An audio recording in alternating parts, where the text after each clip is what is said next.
ଶ୍ରୀ ପଞ୍ଚମୀ ସରସ୍ୱତୀ ପୂଜା ଏବଂ ସମଗ୍ର ଦେଶରେ ଏହି ପୂଜା ଉପଲକ୍ଷେ ଆନନ୍ଦରେ ଧୁମଧାମ ସହିତ ସ୍କୁଲ କଲେଜମାନଙ୍କରେ ଛାତ୍ରଛାତ୍ରୀମାନେ ପାଳନ କରି ଏହା ଆମର ସନାତନ ଧର୍ମରେ ଏକ ଗୁରୁତ୍ୱପୂର୍ଣ୍ଣ କାର୍ଯ୍ୟକ୍ରମ। କାରଣ ଯେଉଁମାନେ ଛାତ୍ରଛାତ୍ରୀ ସେମାନେ ମା ସରସ୍ୱତୀକୁ ଭକ୍ତି ସହକାରେ ପୂଜା କରନ୍ତି ଯେ ମା ସରସ୍ୱତୀ ତାଙ୍କୁ ଜ୍ଞାନ ଦିଅନ୍ତୁ, ସେମାନେ ଯେମିତି ପାଠରେ ବହୁତ ଉପରକୁ ଯାଇପାରିବେ ଏବଂ ସମାଜର ପ୍ରତିଷ୍ଠା ହେବେ।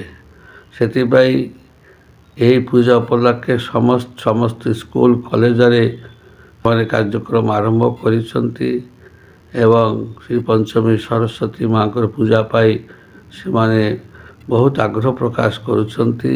ସେଥିପାଇଁ ମୁଁ ସମସ୍ତଙ୍କୁ ମୋ ତରଫରୁ ଜୟଦେବ ନିର୍ବାଚନ ମଣ୍ଡଳୀ ତଥା ଓଡ଼ିଶା ଏବଂ ସାରା ଭାରତବର୍ଷର ସମସ୍ତ ଛାତ୍ରଛାତ୍ରୀମାନଙ୍କୁ ଅଭିଭାବକମାନଙ୍କୁ ମୋର ହାର୍ଦ୍ଦିକ ଶୁଭେଚ୍ଛା ଜ୍ଞାପନ କରୁଛି ଏବଂ ସେମାନେ ସମସ୍ତେ ସୁଖରେ ଶାନ୍ତିରେ ଭଲରେ ରୁହନ୍ତୁ।